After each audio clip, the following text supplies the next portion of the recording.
Karibu mpenzi mtazamaji wa Afrimax Swahili. Kama ilivyo kawaida yetu kila siku kukuletea habari mbalimbali, leo basi nakusii tena uwe na mimi mwanzo mpaka mwisho ili uweze kujua visa vilivyomkuta kijana huyu ambaye ni mlemavu, na pamoja na hali yake hii huwezi amini kile watu walichomfanyia.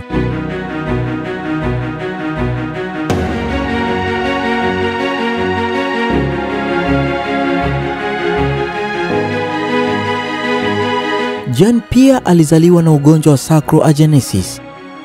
Huu ni ulemavu ambao ni nadra sana kwa watoto kuzaliwa nao, na hali hii ni hali ya kimaumbile ambayo inasababishwa na maendeleo ya mtoto kutokukua vizuri akiwa tumboni. Mwili wake upo kama unavyoona. Amekuwa akidhihakiwa mara nyingi na shule kadhaa pia zilimkataa. Baba yake alimwacha mara tu baada ya kuzaliwa. Licha ya kupitia hayo yote, alilazimika kuvumilia dhihaka hizo na kukataliwa kwa sababu ya muonekano wake. Licha ya muonekano wake kuwa hivyo, alilazimika kuvumilia dhihaka na kukataliwa na watu. Amejijengea nguvu za kimwili na kiakili. Kutana na mvulana huyu wa kusisimua mwenye mwili nusu. Unapofikiria kuhusu maisha, kumbuka hili: hakuna kiasi cha hatia kitakachoweza kubadilisha yaliyopita, na hakuna wasiwasi utakaoleta mabadiliko ya baadaye. Mawazo hasi hayawezi kukupa maisha mazuri. Usikae mbali na Afrimax Swahili.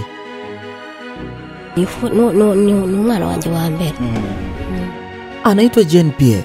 Yeye ni mtoto wangu wa kwanza. Alizaliwa na ulemavu huu kama unavyoona. Alizaliwa kwa njia ya upasuaji, jambo lililotufanya kutumia pesa hata ile ambayo tulikuwa tumeweka akiba. Mara tu baada ya kuzaliwa, madaktari walituambia kuwa mtoto wetu alikuwa na shida, lakini wakati wa kuzaliwa kulikuwa na changamoto mpaka zikapelekea kuhamishiwa kwenye hospitali kubwa zaidi. Lakini kutokana na umaskini, mimi na baba yake tulikuwa tumekwisha tumia kila kitu tulichokuwa nacho, hivyo hatukuweza kumrudisha hospitali, na pia madaktari walituambia kwamba tunatakiwa turudi naye hospitali ili kuweza kukata mguu mmoja ambao ulikuwa una shida. Lakini kutokana na kwamba hatukuwa na pesa, tulishindwa kurudi. Hatukuweza kumrudisha hospitali ili kukatwa mguu kwa sababu walihitaji kiasi fulani cha fedha. Kiasi cha fedha walichokihitaji hatukuwa nacho. Baada ya kumzaa mtoto huyu, familia ilianza kuniuliza, nimezaa kitu gani? Nimeleta nini duniani? Hali hii ilisababisha migogoro mikubwa katika familia na hatimaye ikamfanya mume wangu kutuacha. Baada ya mtoto wetu kuzaliwa katika hali hii, baba yake alishindwa kukubali kuwa amezaa mtoto asiye na miguu, na badala yake akaamua kutuacha. Lakini mimi niliapa kwamba sitakuja kumwacha mtoto wangu hata siku moja. Huyu ni mwanangu na ndio damu yangu. Sitawahi kukata tamaa juu yake, na niliamini kwamba hali hii tutaizoea na tutaishi kwa furaha. Alipoanza shule, mwanangu alikataliwa na shule nyingi sana. Walikuwa wakisema kwamba hawezi kutumia vyoo vya shule, na walisema hivyo kwa kumaanisha kwamba atajichafua kila mahali kisha kurudi kwenye viti na kueneza uchafu darasani. Hali hii ilimpelekea mtoto wangu kurudi nyumbani na kushinda mitaani tu, kwa sababu hakuna shule hata moja iliyowahi kumpokea. Akiwa mitaani, amekuwa akileta hela kidogo nyumbani na ndizo ambazo tunatumia. Mume wangu kabla hajaondoka alinitesa sana kwa sababu ya mtoto huyu, hivyo tulihama tulipokuwa tunaishi awali ili kukimbia mateso yake, kwa kuwa alinifanyia ukatili sana na sikutaka arejee tena kwenye maisha yangu.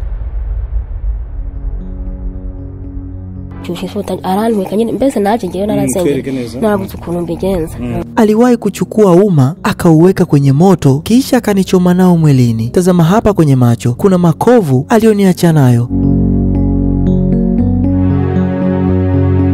Alikuwa akisema kuwa katika familia yao hakuna mtu aliyezaa mtoto mlemavu, hivyo alinitupia lawama zote mimi, akidai kwamba mimi ndiye niliyemzaa mtoto wa ajabu kama huyo, na huo ulikuwa ni mtazamo wake potofu.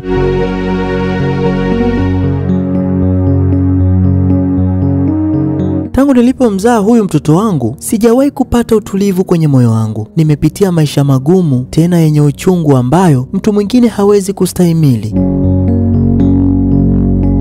Tulikuwa na nyumba, lakini sijawahi kulala ndani ya nyumba hiyo. Labda kama nilikuwa nataka kupigwa usiku kucha. Nililazimika kukimbilia sehemu nyingine kila siku. Nilikuwa nikikimbia sehemu mbalimbali, lakini nikiendelea kuvumilia na kustahimili vipigo nilivyokuwa navipata kwa baba yake mtoto huyu. Ni Mungu tu ndiye ambaye anajua. Tunapaswa kukubali huzuni ya muda mfupi, lakini tusikate tamaa kwa matumaini yasiyo na kikomo. Kila kushindwa na kila maumivu huwa yana mwisho wake pale panapokuwa na uvumilivu. Tusimwombe Mungu atupunguzie mizigo, bali atupe mabega mapana tena yenye nguvu ya kubeba mizigo hiyo.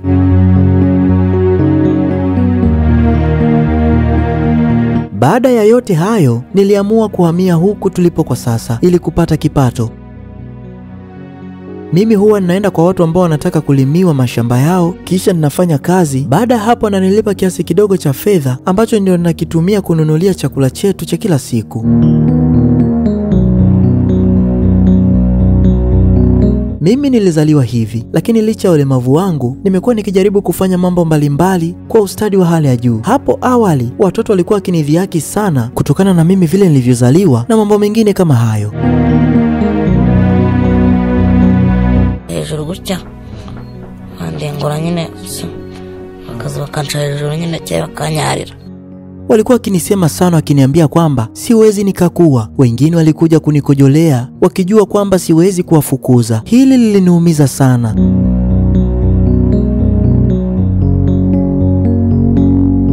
Na nilikuwa nikilia kila siku, kisha ninaenda kushtaki kwa mama yangu. Ilitokea mara nyingi sana, hasa mama alipokuwa ameenda sokoni na kuniacha peke yangu. Walitumia nafasi hiyo kuja kunipiga na kunikejeli, lakini kwa sasa niko sawa kabisa. Wote wameshazoea kuwepo kwangu na tunaishi kwa amani.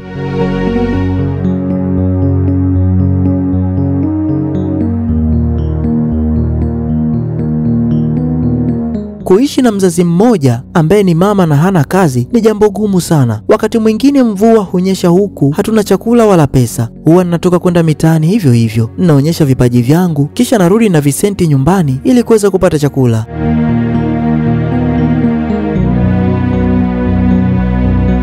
Hivyo ndivyo maisha yetu yalivyo. Sihudhurii shule kama watoto wengine. Shule nyingi zilinikataa. Kwa sasa sina shule yoyote inayonipatia pesa.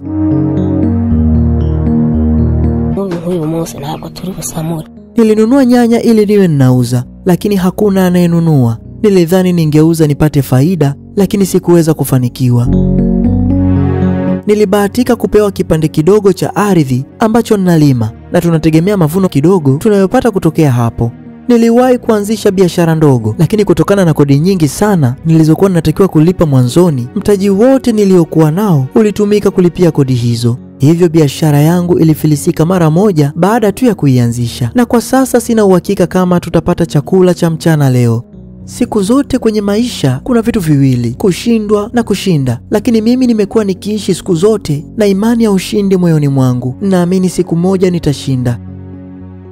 Tunapokuwa na hofu tunajitenga na maisha, lakini tunapoishi kwa ujasiri tunafanya maisha mazuri yawe karibu yetu. Nibigenda bite? Nilimwe na rimwe. Tangu asubuhi sijala chochote, na hali hii hutokea mara nyingi tu. Tunahangaika kupata chakula. Kila siku tumekuwa tukivumilia maumivu ya njaa, lakini si sisi tu. Wapo watu wengine pia wanaotaabika na maisha, lakini kwetu naona imezidi. Tumezoea mateso, lakini huenda Mungu siku moja akaondoa mateso yote tunayopitia.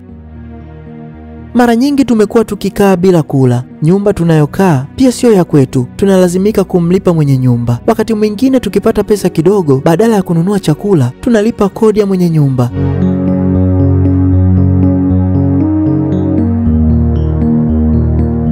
Matamanio yangu ni kuwa na nyumba yangu mwenyewe iliyojaa chakula ndani yake, kwa sababu tumeteseka na njaa kwa muda mrefu mno. Lakini ili jambo hili litimie, inahitajika kupata mtaji wa kutosha kuweza kuanzisha biashara ndogo ambayo inaweza kutimiza hayo yote. Kwa kifupi, inahitaji mtaji wa kuanzisha biashara itakayobadilisha maisha yangu. Nahitaji ada ya shule ili niweze kwenda kwenye shule inayowafundisha watoto wenye ulemavu kama mimi. Sitaki kukaa mitaani maisha yangu yote. Natamani kuwa mtu mkubwa na mwenye manufaa kwa jamii hapo baadaye. Pia nahitaji kiti cha magurudumu kitakachonisaidia kusafiri kutoka sehemu moja kwenda nyingine. Imani ya ushindi kwenye mioyo yetu huwa inazaa matunda chanya kwenye maisha yetu. Na endapo ukiwaza kushindwa, basi roho ya kushindwa itakufuata. Lakini ukiwaza kushinda, ni lazima ushindi utakuwa karibu nawe. Tunahitaji kujifunza kujipenda kwanza, haijalishi tuko vipi, aidha sio walemavu au walemavu. Tukishindwa kujipenda sisi wenyewe, hatuwezi kufunguka kikamilifu katika uwezo wa kuwapenda wengine au uwezo wa kufikiria ushindi siku zote. Mpenzi mtazamaji wa Afrimax Swahili, pamoja na magumu yote aliyopitia kijana huyu, huwezi amini mpaka leo ana imani ya kushinda kwenye maisha. Japokuwa anapata shida yeye pamoja na familia yake, na kulingana na hali yake kama unavyomuona, amekuwa ndio msaada mkubwa kwenye familia. Anadiriki kutoka nje na kwenda mitaani kutafuta pesa kwa ajili ya familia yao. Ni ujasiri wa namna gani aliyokuwa nao kijana huyu? Amechagua njia ambayo haijawahi kupitiwa na watu wengi, nikiwa na maana kwamba amejivika ujasiri ambao watu wengine ingekuwa ni ngumu kufanya. Ni sawa na kwamba ameonyesha kicheko mbele ya matatizo. Mpenzi mtazamaji wa Afrimax Swahili, kutokana na kisa hiki, wewe una lipi la kumwambia kijana huyu pamoja na familia yake? Na kama umeguswa na kisa hiki, basi tuwekee komenti yako kwa kumwambia chochote au kumwombea Mungu ili mizigo anayoibeba ikapate kupungua katika maisha yake. Hii ilikuwa ni safari ya kwanza kwa familia yao. Huenda tukawarudia mara ya pili ili tuweze kujua wanaendeleaje. Asante kwa kutazama. Mimi ni Francis na hii ni Afrimax Swahili. Usisahau kusubscribe ili uwe wa kwanza kupata video zetu.